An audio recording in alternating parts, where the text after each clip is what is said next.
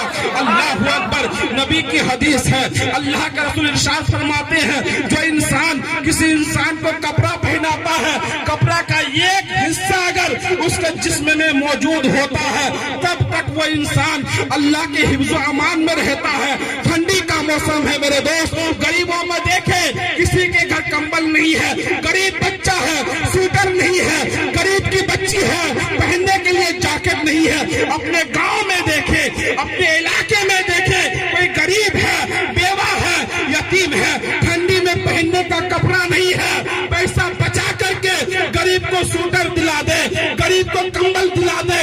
اللہ اکبر، وہ غریب جب آپ کا کمبل اوڑھ کے سوئے گا، سکون کی نیند سوئے گا، آپ کے باپ کو قبر میں اللہ سکون عطا فرمائے گا۔ اور یہ بات کہہ دینا چاہتا ہوں، مدارس میں جا کے دیکھیں، مدارس کے بچے غریب ہوتے ہیں، امیر لوگ نہیں پڑھاتے ہیں مدرسے میں۔ امیر کی خواہش ہوتی ہے ہم اپنے بچے کو ڈاکٹر بنائیں گے، انجینئر بنائیں گے اور بنائیں گے۔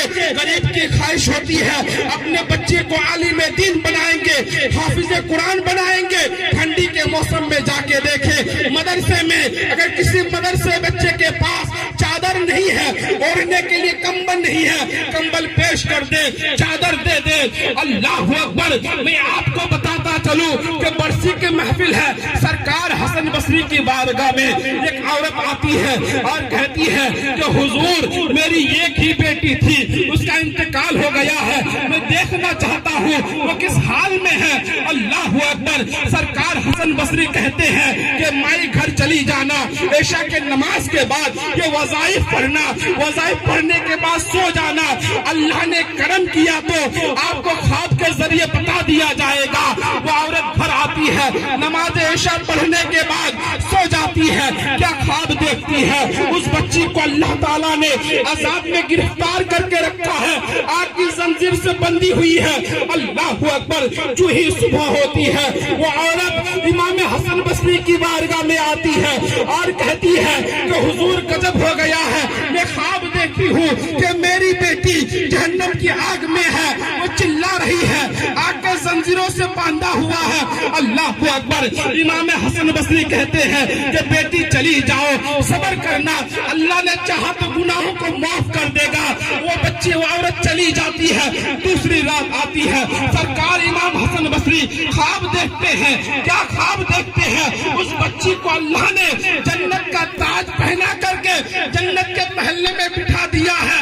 سرکار حسن بصری کہتے ہیں میری بیٹی ایک رات قبل تیری ماں نے خواب دیکھی، وہ جہنم کے عذاب میں گرفتار تھی، آگ کی زنجیروں سے بندھی ہوئی تھی، دن ہی گزرا ہے، اللہ نے یہ انعام دیا ہے۔ وہ کیسے؟ وہ بچی کہتی ہے کہ حضور میرے اعمال اچھے نہیں تھے جن کی بنا پر اللہ نے مجھے جہنم کے عذاب میں گرفتار کر کے رکھا تھا۔ حسن بصری کہتے ہیں پھر کون سا کرم ہو گیا جس کرم کی وجہ سے اللہ نے تمہیں جنت میں یہ مقام دیا ہے۔ وہ بچی کہتی ہے حضور آج دن میں ایک اللہ کا نیک بندہ ہمارے قبرستان سے گزرا، ایک مرتبہ درود پڑھ کے ہم پہ احسان کر دیا، اللہ نے درود کی برکت سے تمام قبرستان والوں کی عذاب کو اٹھا لیا۔ اب مجھے کہنے دیجیے جائے کہ اگر ایک اللہ کا نیک بندہ قبرستان سے گزرے تو قبرستان پر درود پڑھ کے اگر بخش دے تمام قبر والوں کی عذاب کو خدا اٹھا لیتا ہے۔ جس محفل پاک میں علماء آئیں گے، حافظ قرآن آئیں گے، مفتیان کرام آئیں گے، طلباء آئیں گے، قرآن کی تلاوت کریں گے، میرا وجدان کہتا ہے کہ آپ کے باپ کو اللہ بخش دے گا۔ میں نہیں کہتا ہوں، نبی کی حدیث کہتی ہے جس گاؤں میں، جس جگہوں میں جب بھی کوئی طالب علم گزر جاتا ہے اس کے گزرنے کی برکت سے اللہ تبارک و تعالیٰ 40 دن تک اس گاؤں کے قبرستان کے عذاب کو اٹھا لیتا ہے۔ اور جس محفل میں اتنے بڑے علماء آئیں گے، قرآن کی تلاوت کریں گے، درود پاک پڑھیں گے، حدیث کے مفہوم کے مطابق اللہ صاحب خانہ کے والد کو جنت الفردوس والا مقام عطا فرمائے۔ دیکھیں آپ یا رسول اللہ قبرستان سے گزر جائے، ایک مرتبہ درود پڑھ کے بخش دے، قبروں والوں کے عذاب کو اٹھا لیا جاتا ہے۔ خوش نصیب ہے وہ انسان کہ جن کے نام پہ یہ محفل سجی، اتنے علماء آئے، قرآن کی تلاوت کریں گے تو وجدان کہتا ہے یقیناً اللہ ان کے عذاب کو اٹھا لے گا۔ تو بات چل رہی تھی کہ صدقہ جاریہ، تو صدقہ جاریہ کیا ہے؟ غریب کی بچی کی شادی میں امداد کرے، کوئی بیمار پڑ گیا ہے تو اس کے علاج کے لیے امداد کرے، مسجد کی تعمیر کرے، مدرسے کی تعمیر کرے۔ اس کے بعد آتا ہے کہ ایسا علم چھوڑ کے جائے، وہ علم آپ کو نفع دے۔ کیا مطلب؟ آپ عالم دین ہیں تو آپ کسی کو پڑھائیں گے، جیسا کہ حافظ صاحب ہیں ہمارے، وہ کتنے طلباء کو تیار کیے ہیں، کتنے شاگرد پیدا کیے ہیں، وہ اور پیدا کریں گے۔ جب حضرت دنیا سے چلے جائیں گے ثواب کی اتنی ڈھیر ساری نیکیاں ملے گی، ہم اور آپ گمان نہیں کر سکتے ہیں۔ آپ کو میں کہنا چاہتا ہوں عالم نہیں بن سکتے ہیں۔ آپ سوچتے ہیں کہ ہماری عمر ہو گئی اب تم عالم دین نہیں بن پائیں گے، ہمیں صدقہ جاریہ کے طور پر ثواب کیسے ملے گا؟ تو ایک طریقہ سن لیں، اگر کسی غریب کا بچہ مدرسے میں پڑھتا ہے، سال میں اس کی مدد کرے، وہ علم کے ذریعے جہاں خدمت کرے گا اس کا فیضان اللہ آپ کو بھی عطا فرمائے گا۔ تو یہ مت سوچے ہماری عمر ہو گئی کہ ہماری عمر ہو گئی اب ہم عالم نہیں بن سکتے ہیں۔ بے شمار بچے ہیں غریب کے، ان کی مدد کریں۔ یہ کہہ دیجئے کہ بیٹا 5 مہینے کی خوراکی اگر 1,000 کر کے مہینے کا تمہارا خرچہ آتا ہے تو 5,000 میں دیتا ہوں۔ جب آپ کے پیسے سے وہ حافظ قرآن بنے گا، عالم دین بنے گا، اس کا فیضان آپ کو بھی ملے گا۔ آخری میں نبی فرماتے ہیں او ولد صالح یدعو لہ، یا نیک لڑکا دنیا میں چھوڑ کے جائے۔ اللہ اکبر۔ صاحب فاتحہ خوانی جس نے یہ انعقاد محفل کی ہے وہ خوش نصیب ہے۔ کیسا باپ تھا جنہوں نے اس طرح لڑکا چھوڑ کے گیا ہے تو ان کے نام پہ آج محفلیں سج رہی ہے، درود پاک پڑھا جاتا ہے، قرآن کریم کی تلاوت کی جاتی ہے۔ تو دنیا میں آپ نیک لڑکا چھوڑ کے جائے، لڑکا نماز پڑھے گا ثواب آپ کو ملے گا، لڑکا روزہ رکھے گا ثواب آپ کو ملے گا، لڑکا صدقہ کرے گا ثواب آپ کو ملے گا۔ اور میں کہنا چاہتا ہوں اگر دنیا میں نیک لڑکا چھوڑ کے جائیں گے کبھی بھی دعا نہ کرے، اگر زندگی میں وہ نماز پڑھے گا ہر قعدہ میں وہ کہے گا، ہر قعدہ میں وہ اللہ کی بارگاہ میں کہے گا ربنا اغفر لی ولوالدی، اے میرے پروردگار میرے والدین کو بخش دے۔ کبھی تو خدا کی رحمت جوش میں آئے گی، آپ کے بچے کے دعا کی برکت سے اللہ آپ کو مغفرت عطا فرمائے گا۔ تو نیک لڑکا چھوڑ کے جائے او ولد صالح یدعو لہ، ایسا لڑکا دنیا میں چھوڑ کے جائے کہ آپ کے مرنے کے بعد آپ کو ثواب ملتا رہے۔ یہ حدیث پاک تھی۔ آئیے نبی فرماتے ہیں کہ مرنے سے پہلے موت کی تیاری کرے۔ ہم اور آپ موت سے باخبر ہیں، موت کی تیاری کوئی نہیں کرتے ہیں۔ حدیث پاک میں آیا ہے اللہ کے رسول ارشاد فرماتے ہیں جو انسان موت کو روزانہ جو ہے 20 مرتبہ یاد کرتا ہے اللہ اس کو شہادت کی موت عطا فرماتا ہے۔ حدیث پاک کی مفہوم کے مطابق نبی فرماتے ہیں دنیا میں اس طرح رہو جس طرح کشتی پانی میں رہتی ہے، جب پانی میں رہتی ہے خود بھی تیرتی ہے، دوسرے کو لے کے تیرتی ہے، لیکن جب پانی کشتی میں آ جائے کشتی ڈوب جاتی ہے، بیٹھنے والا بھی ڈوب جاتا ہے۔ میرے پیارے دنیا میں ہمیں رہنا ہے، دنیا ہم میں نہیں رہنا ہے۔ جس دن دنیا ہمارے اندر آ جائے گی ہم برباد ہو جائیں گے۔ آج سب کہتے ہیں دنیا سنور جائے، دنیا بن جائے، آخرت کا کسی کو فکر نہیں ہے۔ آپ کو میں بتاتا چلوں، آخری بات کہہ کر اپنی گفتگو کو ختم کر رہا ہوں۔ اسی ہندوستان میں ایک اللہ کے ولی ہے حضرت سرکار نظام الدین اولیاء، بہت بڑی شخصیت ہے۔ شاید آپ میں سے بے شمار لوگوں نے حضرت کی بارگاہ میں حاضری دی ہے۔ ہے. سرکار نظام الدین اولیاء کا جوانی کا عالم ہے. آپ اپنے دوستوں کے ساتھ دلی کی ایک جگہ جا رہے تھے. آپ نے سنا تھا کہ دلی میں ایک جگہ ایسی ہے جہاں سونا ملتا ہے. آپ کی خواہش تھی, آپ کا یہ خواب تھا کہ ہمارے پاس سونا ہوگا, دنیا پہ حکومت کریں گے, دنیا بن جائے گی. اللہ اکبر. جب جا رہے تھے تو جاتے جاتے کیا دیکھتے ہیں کہ دلی کے راستے میں ایک جھوپڑی ہے. اس جھوپڑی میں اللہ کا ایک محبوب بندہ, اللہ اکبر, جس کو دنیا بابا فرید گنج شکر کہتی ہے, ان کی جھوپڑی ہے. ان کی نظر اس پر پڑ جاتی ہے.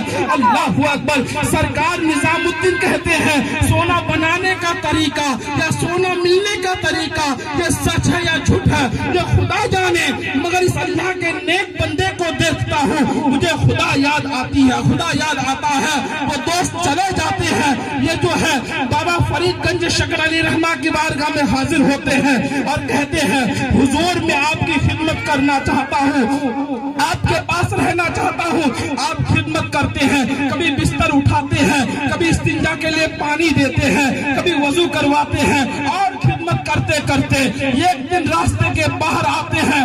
دوست جو تھے گونی میں بھر بھر کر سونا لے کے جا رہے تھے. اللہ اکبر. دل کی کان سے سنیے گا, لیکن نظام الدین کے دل میں یہ خیال آیا میں کس بابے کے چکر میں پڑ گیا. میں بستر اٹھاتا رہا, پانی لاتا رہا, کچھ نہ ملا. اگر میں جاتا تو میرے پاس سونا ہوتا, دنیا میں امیر آدمی ہوتا, میری بھی حکومت ہوتی. نظام الدین نے دل میں خیال کیا. اللہ اکبر. اللہ والے ہوتے ہیں جو دل کی بات کو جان جاتے ہیں, اندر سے آواز دیتے ہیں. بابا فرید کہتا ہے نظام الدین ادھر آؤ. آتے ہیں اور کہتے ہیں مجھے استنجا کرنا ہے, جاؤ پانی لے کے آؤ. نظام الدین کہتے ہیں حضور پانی نہیں ہے. آپ فرماتے ہیں کہ مٹی کا ڈھیلا لے کے آؤ. اللہ اکبر. سرکار نظام الدین مٹی کا ڈھیلا لینے جاتے ہیں. جس ڈھیلے کو ہاتھ لگاتے ہیں وہ سونا بن جاتا ہے. اس کو پھینکتے ہیں, دوسرے کو ہاتھ لگاتے ہیں, وہ سونا بن جاتا ہے. بابا فرید کہتے ہیں نظام الدین جلدی سے ڈھیلا لے کے آ جا تاکہ اس استنجے سے فارغ ہو جاؤ. سرکار نظام الدین کہتے ہیں حضور ڈھیلا ملے تب نہ لاؤ, ڈھیلا نہیں مل رہا ہے. بابا فرید کہتے ہیں اللہ کی اتنی بڑی زمین ہے, تمہیں مٹی کا ڈھیلا نہیں ملتا ہے. نظام الدین کہتے ہیں کہ حضرت جس ڈھیلے پہ ہاتھ لگاتا ہوں وہ سونا بن جاتا ہے. بابا فرید کہتے ہیں وہ سونے کا ڈھیلا لے کے آ جا. نظام الدین کہتے ہیں کہ حضرت مسئلہ آپ نے بتایا کہ سونے کے ڈھیلے سے استنجا کرنا جائز نہیں ہے. اللہ اکبر. بابا فرید کہتے ہیں کہ نظام الدین جو سونے کا ڈھیلا استنجے کو پاک نہیں کر سکتا ہے, اس سے دل کیوں لگاتا ہے؟ دل لگانا ہے, خدا سے لگا, رسول سے لگا, دنیا بن جائے گی, آخرت سنور جائے گی. تو دنیا مت بنائیے, آخرت بنائیے. وہی نظام الدین ایک وقت آیا, ایک شخص, ایک زمانہ تھا کہ سونا لینے جا رہے تھے.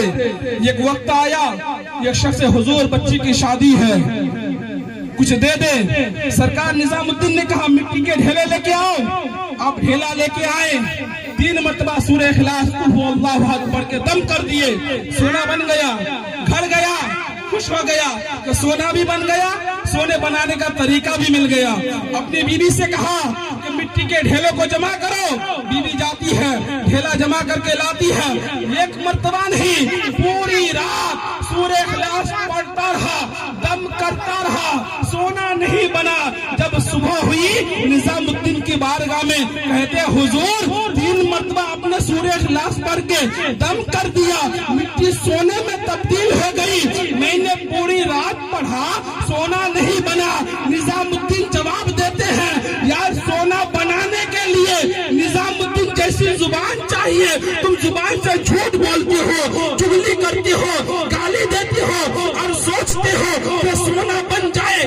آج بھی قرآن کی آیت میں, قرآن کی سورت میں وہی تاثیر ہوگی جو صحابہ کرام, اولیاء کرام کے زمانے میں تاثیر تھی. مگر شرط یہ ہے اپنی زبان کو جھوٹ سے, غیبت سے, چغل خوری سے پاک کر کے رکھیں گے.